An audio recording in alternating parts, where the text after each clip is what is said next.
Olá, alunos, tudo bem? Continuando então a semana 3 do PET de Química, nós vamos falar um pouquinho sobre a fração molar. O que é a fração molar?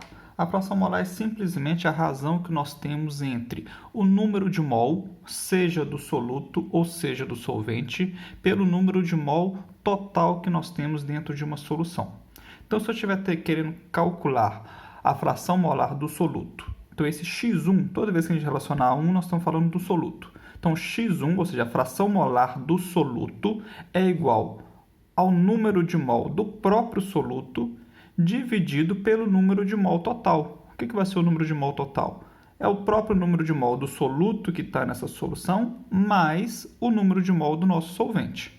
Se eu quiser calcular, então, a fração molar para esse solvente, então a fração molar desse solvente, o x2, vai ser igual ao número de mol do solvente em relação ao número de mol total, ou seja, o número de mol do próprio solvente mais o número de mol do soluto, ou seja, o número de mol total é justamente a soma do número de mol de soluto e de solvente.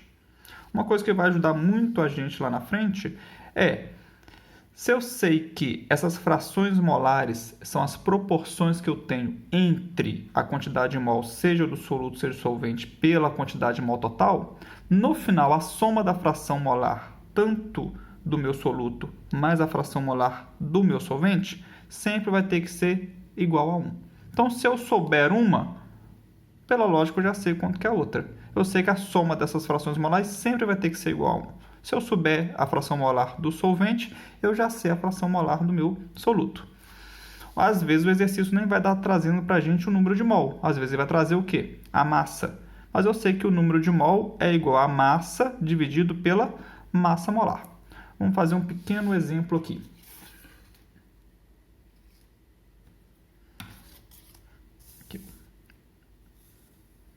Esse primeiro exemplo está dizendo para a gente o seguinte.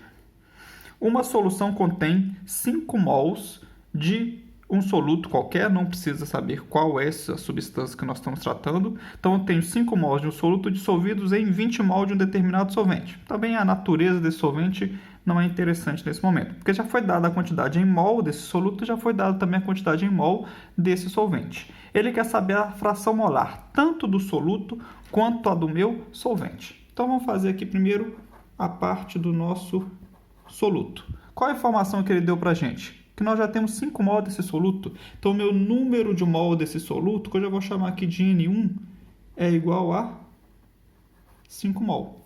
E o que seria, então, a informação do meu solvente? Não falou qual é, mas ele falou que esse solvente eu tenho uma quantidade de 20 mol. Então, meu N2, ou seja, o número de mol do meu solvente, é igual a 20 mol. Então, o que seria a fração molar do meu soluto? Então, a fração molar desse meu soluto seria o quê?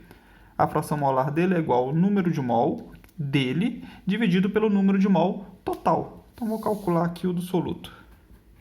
Então, meu x1 vai ser igual número de mol do soluto, que é igual a 5 mol, dividido pelo número de mol total. Mas qual que vai ser o número de mol total? É o número de mol do próprio soluto mais o número de mol do meu solvente. Ok? Então, vai ficar igual. x1 é igual a 5 dividido por 25, que é igual a 0,2. Um detalhe, a fração molar, ela não tem unidade, ok? Então, ela é simplesmente um número adimensional. Então, vamos calcular agora para o nosso solvente. Se eu já calculei aqui para o nosso soluto, vou puxar para cá, vamos calcular agora para o nosso solvente. Gente, a fórmula é a mesma, só que agora eu estou tratando em termos dos valores do meu solvente.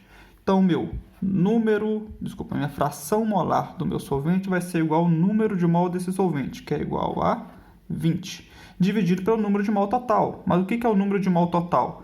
É a soma de tudo que eu tenho na solução. Tenho 5 mol desse soluto mais 20 mol desse solvente. Então, 5 mols do meu soluto mais 20 mol do meu solvente. Então,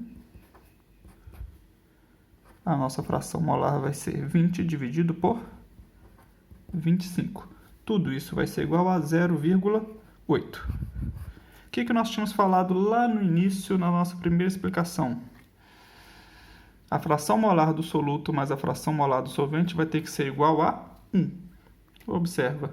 Quanto que deu a fração molar do nosso x1 deu igual a 0,2, mais o x2, que deu 0,8. Tudo isso deu igual a 1. Mas tem que ser isso mesmo. A fração molar do soluto mais a fração molar do solvente tem que ser igual a 1, ok?